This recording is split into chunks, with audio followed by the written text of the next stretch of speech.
नमस्कार मित्रों, आपका जो आर एस प्री का एग्ज़ाम है बहुत ही नज़दीक है, टाइम कम रहा है। देखिए आर एस प्री में बहुत बार जो स्टेट पी सी एस के एग्ज़ाम हैं उनसे ही बहुत बार क्वेश्चन हिस्ट्री जियोग्राफी इंडिया वाले सेक्शन से रिपीट कर दिया जाते हैं। तो इसलिए वो है बहुत इंपॉर्टेंट हो जाता है कि जो स्टेट पी सी एस के क्वेश्चन आए हुए हैं उनको भी अध्ययन करें। तो चलिए, क्या मालव संवत इस नाम से भी जाना जाता है? किस नाम से भाई? कृत संवत से भी जाना जाता है। इसका आंसर हो गया। उसके बाद में क्या मुद्रा रक्स के रचयिता कौन थे? क्या मुद्रा रक्स के रचयिता कौन थे भाई? विशाखा दत्त थे। जो 5-7 पुस्तक हैं उनके रचयिता हैं, बहुत इंपॉर्टेंट है, उनका अध्ययन कर लेना या मैं वो सीरीज लेकर आ जाऊंगा। अब देखिए तीसरा क्वेश्चन है कि सिंधु घाटी सभ्यता से प्राप्त मोहरों में कौन से वृक्ष की आकृति मिली है? ये कौन सी मोहर से वृक्ष की आकृति मिली है? तो भाई इसमें कौन सा उत्तर है? पीपल की। कि जो मोहर प्राप्त हुई है उसमें कौन से वृक्ष की आकृति है? पीपल की आकृति है भाई। अब क्या किसकी प्रशासनिक प्रणाली की, क्या कह रहे हैं, किसकी प्रशासनिक प्रणाली की अद्वितीय विशेषता ग्राम स्वायत्तता का विकास, क्या कि ग्राम स्वायत्तता की विकास थी? तो मतलब कौन सा शासक प्रणाली थी उसमें जो मुख्य विशेषता अद्वितीय विशेषता थी जो ग्राम स्वायत्तता के विकास की थी? तो ये हो जाता है चोल साम्राज्य के बारे में पूछा है। अब देखिए 5वां क्वेश्चन है कि एलोरा एंड एलिफेंटा, क्या एलोरा और एलिफेंटा स्थल किस काल से संबंधित है? तो ये राष्ट्रकूट से संबंधित हैं। किससे है? राष्ट्रकूटों से। अब छठा क्वेश्चन है कि बिंदुसार के शासनकाल में अशोक ने अवंती महाजनपद जीतकर मौर्य साम्राज्य में मिला लिया था। इसका उल्लेख किस ग्रंथ में मिलता है? क्या क्वेश्चन अभी इंपॉर्टेंट है भाई ये कि बिंदुसार के शासनकाल में अशोक ने अवंती महाजनपद जीतकर मौर्य साम्राज्य में मिला लिया था, ये उल्लेख किस ग्रंथ में मिलता है? तो बुद्ध घोष की सीमंत पाशादिका में मिलता है। अब 7वां क्वेश्चन है कि जो वेदों से है कि ऋग्वेदिक पणि किस वर्ग के नागरिक थे? कि ऋग्वेद में जो है पणि है तो किस वर्ग से संबंधित थे? तो व्यापार वर्ग से। एक शब्द है पणि, किसे कहा जाता है? व्यापारी को कहा जाता है। अब देखिए चंड प्रघोद किस प्राचीन गणराज्य से राजा थे? जो चंड प्रघोद राजा थे क्या प्राचीन काल में किस राज्य के राजा थे? तो इसका उत्तर हो जाता है अवंती के।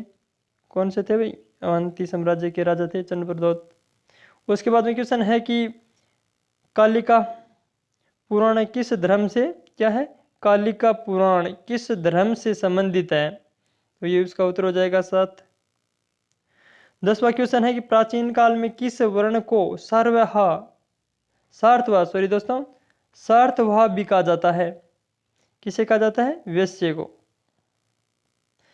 अब क्वेश्चन है 11वां में क्या शुंगों के बारे में है। शुंगों के पूर्वज मूलतः किस स्थान से संबंधित थे? अभी ये पूछा है शुंगों के पूर्वज मूलतः किस स्थान से थे? तो ये हो जाते उज्जैन थे। उत्तर क्या हो जाएगा? उज्जैन। क्या भारतीय पुरातत्व का जनक किसे कहा जाता है? अलेक्जेंडर कनिंघम को। निम्नलिखित में से कौन सा ब्राह्मण ग्रंथ ऋग्वेद से संबंधित है? कौन सा है भाई? ऐत्रेय ब्राह्मण, ऐत्रेय ग्रंथ है। उसके बाद देखिए मेडिवल हिस्ट्री से क्वेश्चन आए हुए हैं पीसीएस एग्जाम में, उनके बारे में है।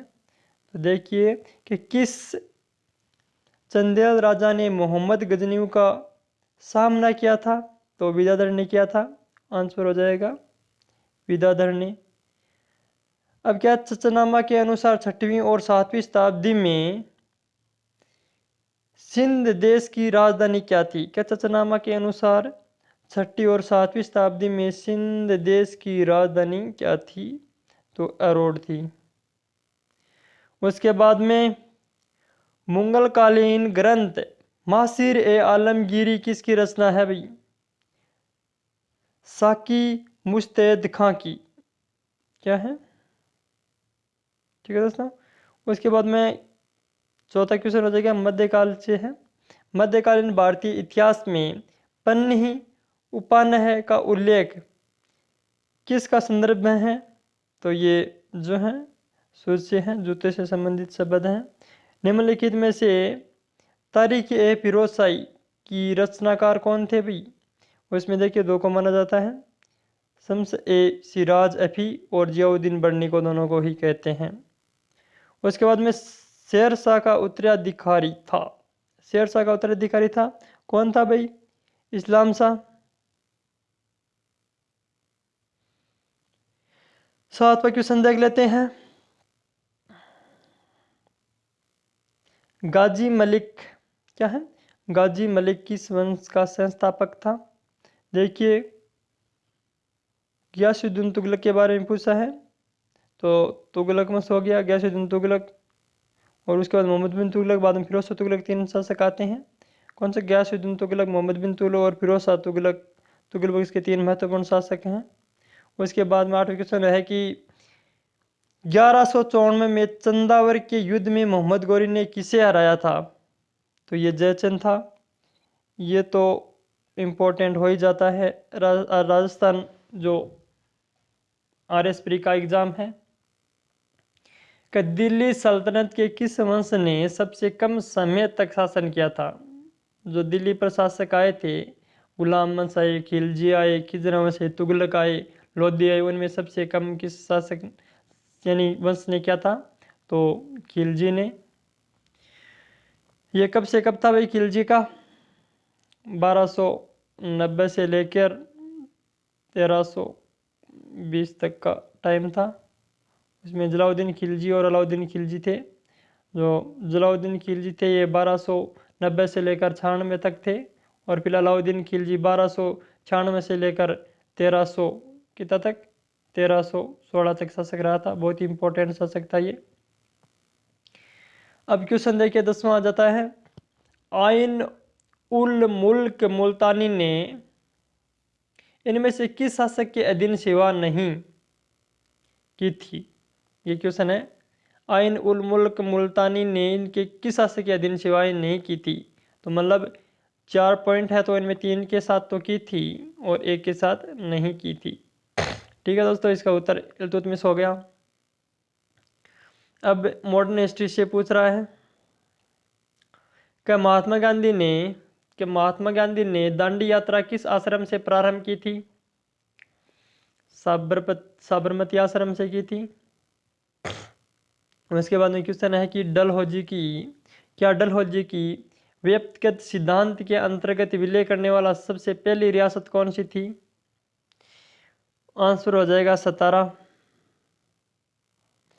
उसके बाद में रणजीत सिंह के संबंधित क्वेश्चन है कि रणजीत सिंह किस मिसल से संबंधित थी? देखिए पंजाब के अंतर्गत जो मिसल थी उनमें रणजीत सिंह कौन सी मिसल से संबंधित थे? तो शुक्रचक्या से संबंधित थे। अब क्वेश्चन चौथा आ जाता है कि 19वीं शताब्दी के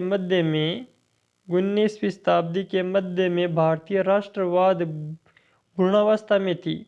इस तथ्य को इतिहासकार मतलब किसने कहा था? ये मान लो कि डॉक्टर RC मजुमदार और डॉक्टर SN सेन ने। उसके बाद देखिए 1857 में लंदन में प्रकाशित होने वाले समाचार पत्र टाइम्स ने संवाददाता कौन थे जिन्होंने लिखा था कि उत्तरी भारत में गोरे आदमी की गाड़ी से कोई भी मित्रतापूर्वक दृष्टि से नहीं देखता था? ये इम्पोर्टेंट लाइन है भाई। तो WH रसल ने कहा था ये, जो टाइम्स समाचार पत्र था उसमें। अब भारत की आत्मनिर्भर समाज व्यवस्था का वर्णन करते हुए किसने कहा था कि भारत की ग्राम व्यवस्था छोटे छोटे गणतंत्र हैं? तो चार्ल्स मेडकॉक ने किसने कहा था? चार्ल्स मेडकॉक ने क्या कहा था? ठीक है दोस्तों। तो देखिए आदि ब्रह्मा समाज के बारे में है कि किसने स्थापना की थी? आदि ब्रह्मा समाज की स्थापना किसने की थी? तो देवेंद्र नाथ टैगोर ने की थी। भारत में दल विहीन प्रजातंत्र किस ने प्रस्तावित किया? इसके उत्तर हो जाएंगे गांधी जी और Jayaprakash Narayan. East India Company की प्रारंभिक दौर में वेस्टर्न प्रेसिडेंसी कहाँ थी भाई?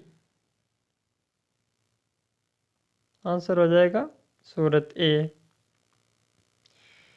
ब्रिटिश साम्राज्य पूरी तरह से सड़ चुका है, हर तरह से भ्रष्ट, अत्याचारी वह हीन है, कथन किसके द्वारा कहा गया था? इसका आंसर बताइए भाई। सिस्टर निवेदिता। किसने कहा था? सिस्टर निवेदिता ने यह कथन कहा था कि जो ब्रिटिश साम्राज्य पूरी तरह से सड़ चुका है, हर तरह से भ्रष्ट है, अत्याचारी है, हीन है। ठीक है दोस्तों, ऐसा कथन भी आ सकते हैं प्री में। भारत छोड़ो जो आंदोलन था उसमें भारत छोड़ो नारा किसने दिया था? ये भी इम्पोर्टेंट है, किसने दिया था? तो आपको पता होना चाहिए, बहुत सारे व्यक्ति गलत आंसर दे देते हैं। तो इसे यूसुफ मेहर अली थे, ये नारा दिए थे।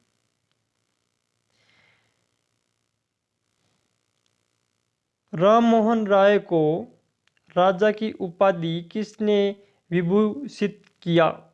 जो राजा मोहन राय था उसे जो राजा की उपाधि थी किसने दी थी? तो ये मुगल सम्राट थे, जो मुगल सम्राट अकबर द्वितीय थे, अकबर द्वितीय, उन्होंने उन्हें ये राजा की उपाधि प्रदान की थी। लॉर्ड डफरिन के वायसराय काल की एक महत्वपूर्ण घटना थी। तो भाई उसी की उस टाइम 1885 में इंडियन नेशनल कांग्रेस की स्थापना हुई थी। यही महत्वपूर्ण घटना थी लॉर्ड डफरिन